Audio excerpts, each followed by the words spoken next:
नमस्कार दोस्तों, स्वागत है आप सभी का आपके अपने यूट्यूब चैनल होम निष्ठी में।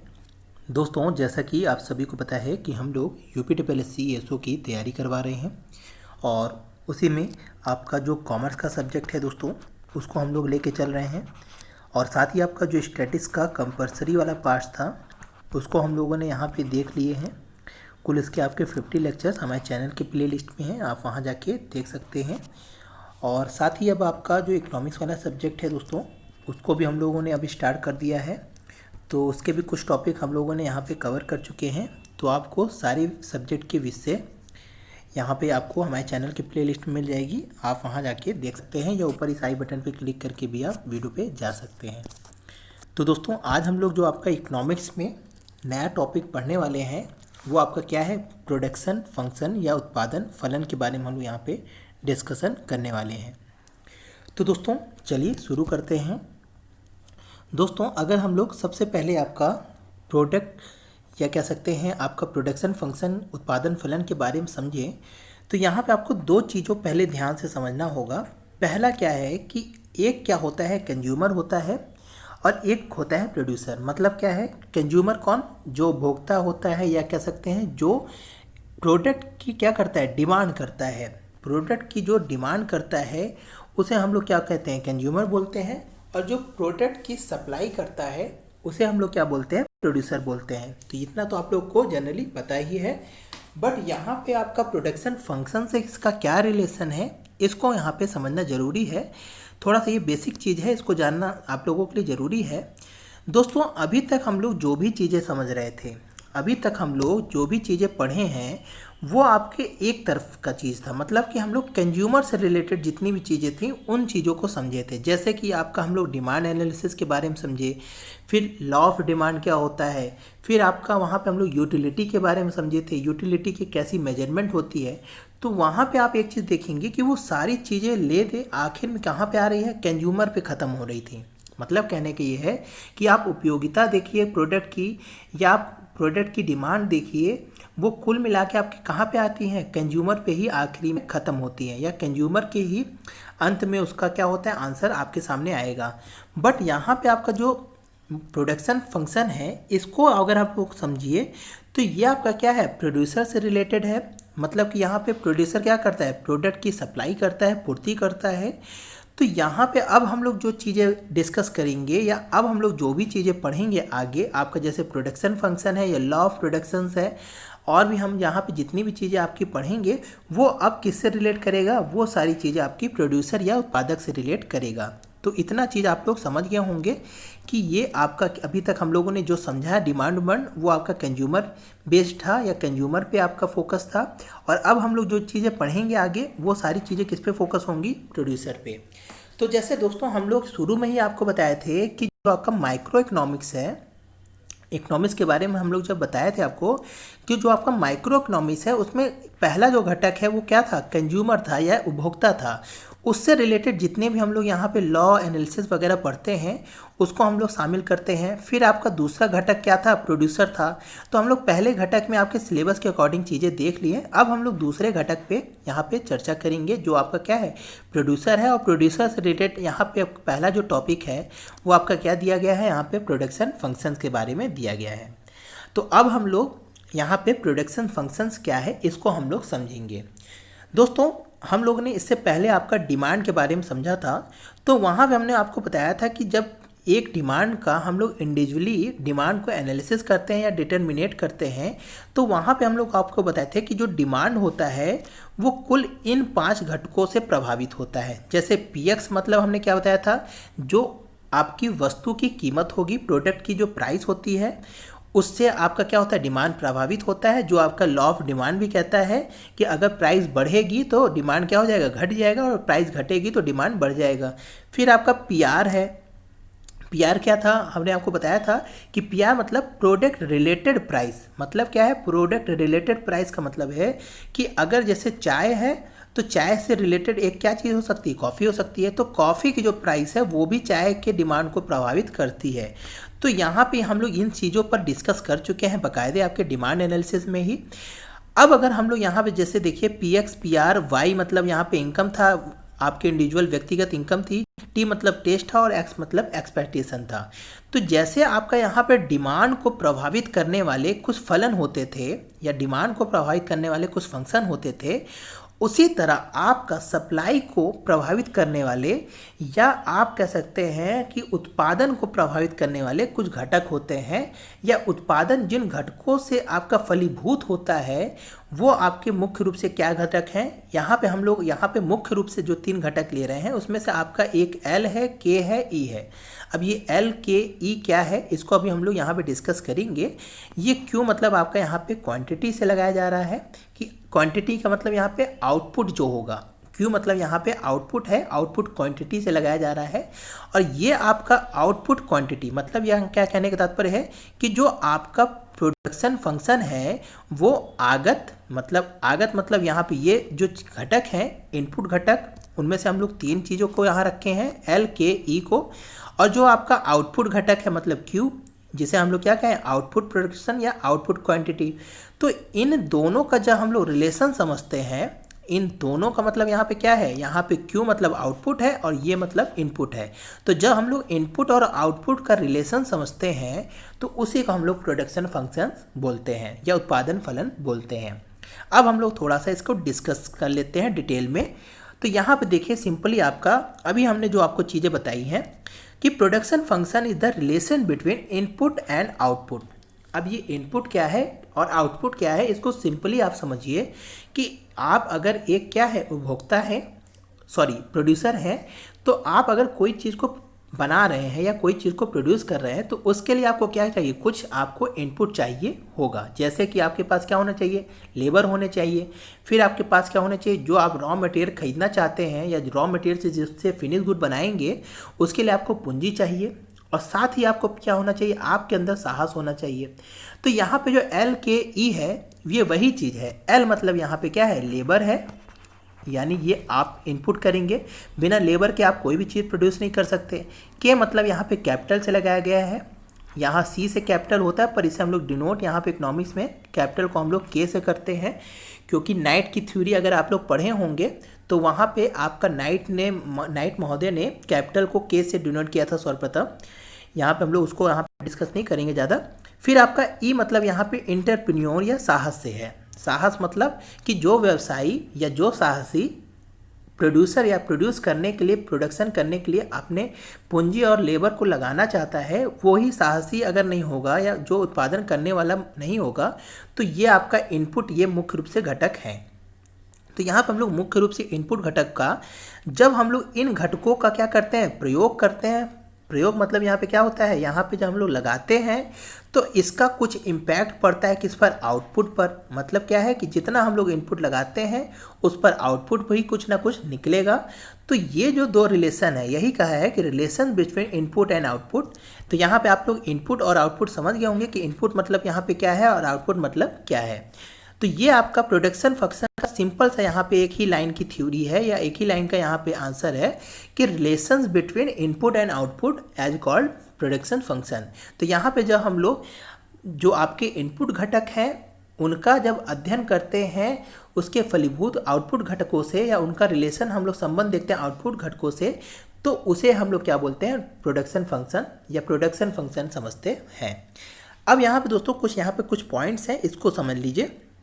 जैसे कि आपका यहाँ पे एल, के, ई है, तो ये तो आपका एक यानी कि जो नॉर्मली ग्लोबली माना गया है इनपुट घटकों में एल, के, ई को रखा गया है, पर कुछ विद्वान थे उन्होंने अपना अलग अलग घटक को शामिल किया है या अलग अलग घटकों को ही मंजूरी दी है। जैसे जीएस मिल और सिडनी चैपमैन थे, उन्होंने लैंड और लेबर से ही क्या किया, आपका आउटपुट होता है या प्रोडक्शन, आपके प्रोडक्शन में जो मुख्य घटक हैं वो आपके लैंड होते हैं और लेबर होते हैं। फिर इसी तरह एडम स्मिथ ने क्या कहा, इसमें 3 चीज़ शामिल किया, लैंड, लेबर और कैपिटल को भी शामिल कर लिया।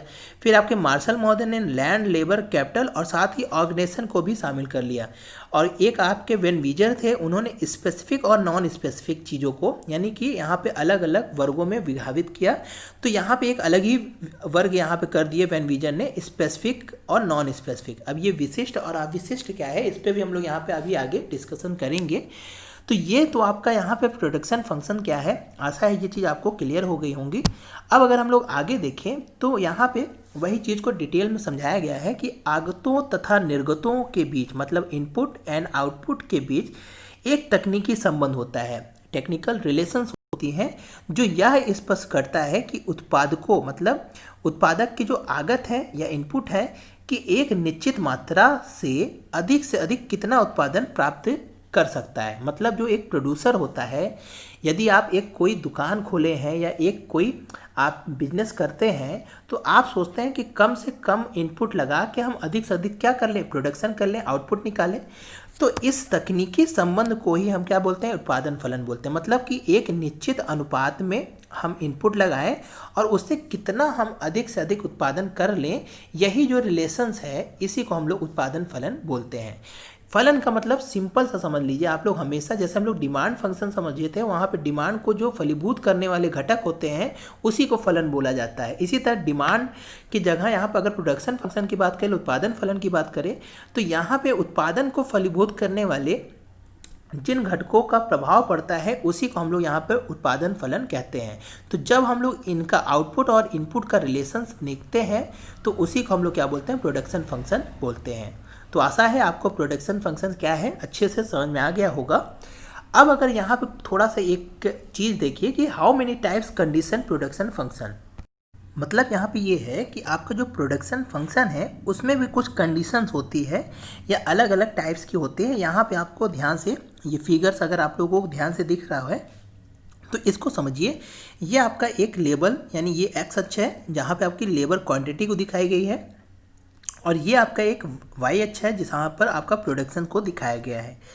अब यहीं पे आपको जितने भी टाइप्स हैं, यहाँ पे आपके जितने भी टाइप्स हैं आपके प्रोडक्शन फंक्शन के, वो सारी चीज़ों आपको इस फिगर से समझ में आ जाएगा। पहली अगर लाइन देखिए आप लोग, पहली लाइन जो ये आपकी गई है यहाँ पे, ये देखिए, तो यहाँ पे देखिए हमने अभी आपको उत्पादन का फलन जो है उसको समझाया। तो इसमें यहाँ पे देखिए Q1 मतलब यहाँ पे क्या है कि आपका जो आउटपुट है वो किस पर निर्भर है, आपके लेबर और कैपिटल और इंटरप्रेन्योर पर निर्भर है। तो यहाँ पे आपका लेबर भी क्या है, यानी लेबर आपका L1 है और कैपिटल आपका K1 है और आपका इंटरप्रेन्योर भी E1 है। मतलब अगर आपके पास L1 मात्रा में, K1 मात्रा में पूंजी और E1 मात्रा में आपके पास इंटरप्रेन्योर है, तो आपका आउटपुट क्या होगा, Q1 होगा। अब अगर हम लोग L1 को स्थिर कर लें, L1 को मतलब लेबर को स्थिर कर लें, लेबर के आपका वही है पैमाना, और हम लोग किसको बढ़ा दें, आपका कैपिटल और इंटरप्रेन्योर को बढ़ा दें, तो यहाँ पे आपका देखिए ये आपका जो प्रोडक्शन फंक्शन है वो क्या हो रहा है, अपनी जगह से ऊपर उठ गया, अपनी जगह से ऊपर उठ गया। क्यों, क्योंकि K1 से E1 को हम लोग K2 और E2 कर दिए। अगर हम लोग यही K1 E1 को बढ़ाते जाते, यानी तीनों एक ही घटक को बढ़ाते जाएंगे, तीनों घटक को समान रूप से बढ़ाएंगे, तो ये जो आपकी लाइन है प्रोडक्शन की ये सीधे होती जाएगी, यानी सीधे जाने लगेगी। अगर हम लोग जैसे समझिए कि लेबर की 10 यूनिट, कैपिटल की 10 यूनिट और इंटरप्रेन्योर की 10 यूनिट लगाए हैं, तो आपका प्रोडक्शन क्या हो रहा है, आपके पास 100 यूनिट का हो रहा है। अब अगर हम लोग इन तीनों में से क्या कर दें, 20 सब कर दें, तो आपका प्रोडक्शन क्या हो जाएगा, आपका प्रोडक्शन एक समय बाद क्या हो जाएगा, स्थिर हो जाएगा। मतलब कि आपका उत्पादन जो होगा वो ज़्यादा नहीं होगा, यानी वो आपका यानी नॉर्मली उसी लाइन पर भी चले जाएगा।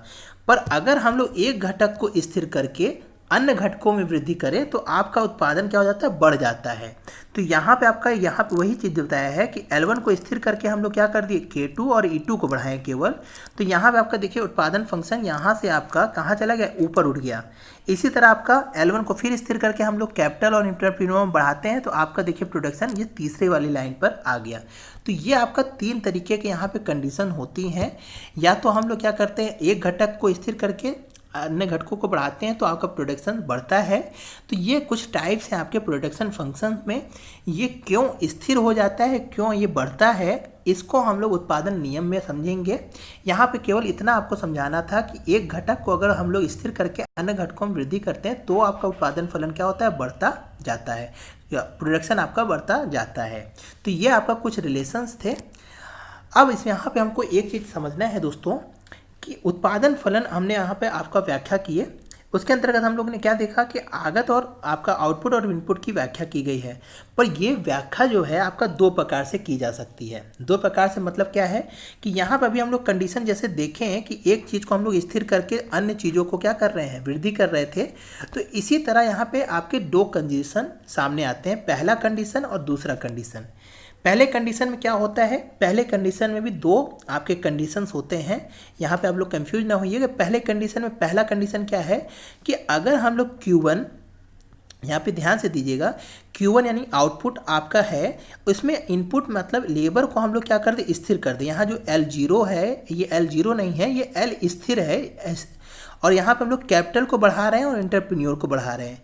तो यहाँ पे पहली कंडीशन है कि हम लोग लेबर को स्थिर कर दें और दो घटकों को वृद्धि करते हैं, तो आपका प्रोडक्शन क्या होता है, या हम लोग क्या कर दें, एक को क्या कर दें, वृद्धि कर दें और दो को स्थिर कर दें। कहने का तात्पर्य ये है जैसे हम लोग वहाँ पे आपका करते थे उसी तरह यहाँ पे भी हम लोग एक को क्या कर रहे हैं, स्थिर करके दो को हम लोग बढ़ा रहे हैं, या हम लोग दो को स्थिर करके एक को हम लोग बढ़ा रहे हैं। तो यहाँ पे आपका दो कंडीशन हो सकती हैं, जैसे आप लोग समझ रहे होंगे यहाँ पे कि हम लोग यहाँ पे लेबर को स्थिर करके कैपिटल और एंटरप्रेन्योर को बढ़ा रहे हैं, और यहाँ पे हम लोग लेबर में वृद्धि कर रहे हैं, कैपिटल और एंटरप्रेन्योर को स्थिर कर दे रहे हैं। तो जब ऐसी दोनों कंडीशन होती है तो वहाँ पे in this condition production function को हम लोग क्या बोलते हैं, आपका ऐसी रिलेशंस को, ऐसी स्टडी को जब हम लोग एक घटक को स्थिर करके दो घटकों को बढ़ाते हैं या दो घटकों को स्थिर करके एक को बढ़ाते हैं, तो इन दोनों कंडीशन में आपका जो रिलेशंस होता है वो आपका क्या होता है, law of variable proportionate relations होते हैं। मतलब कि आपका इसे अगर हम लोग कहें कि आपका यहाँ पे लॉ ऑफ वेरिएबल प्रोपोर्शनेट और आपका जिसे हम लोग यहाँ पे हिंदी में आपका परिवर्तनीय अनुपात के नियम बोलते हैं, या इसी को हम लोग return two variable factor of production भी बोलते हैं। मतलब यहाँ पे क्या है कि उत्पादन के परिवर्तनीय साधन का प्रतिफल भी इसे बोला जाता है, और साथ ही इसी को हम लोग क्या बोलते हैं, शॉर्ट टर्म प्रोडक्शन फंक्शन।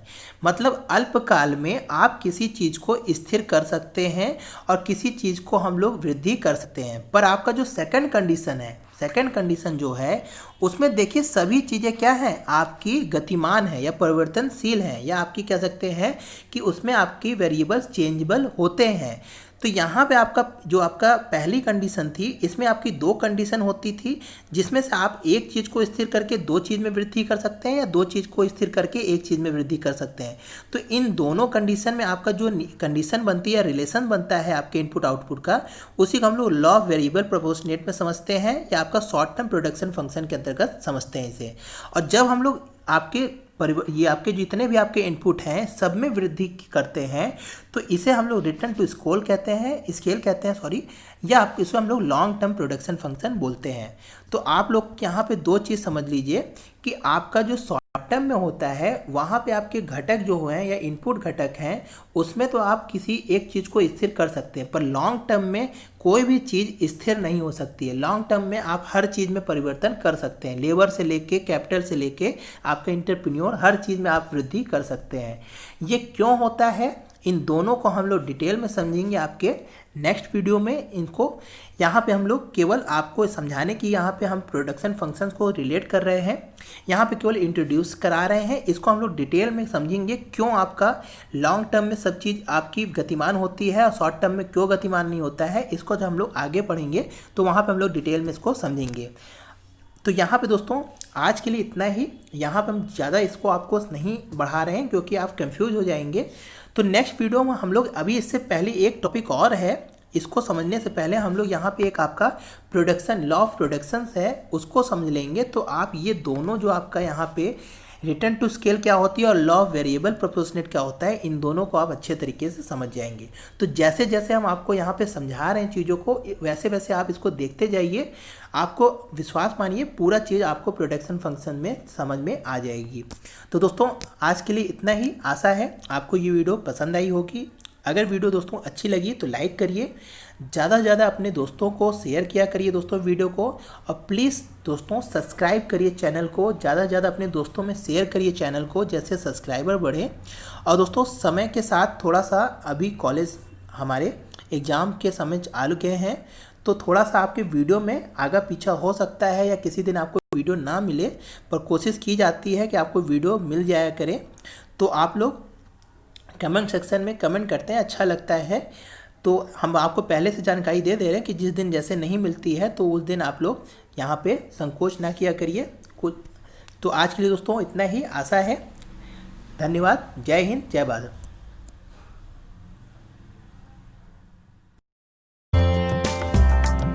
दोस्तों, यदि आप हमारे चैनल होमनिस्ट्री को सपोर्ट करना चाहते हैं तो आप इस UPI ID लिंक पर जाकर अपनी इच्छा अनुसार राशि को प्रदान कर आप होमनिस्ट्री को सपोर्ट कर सकते हैं।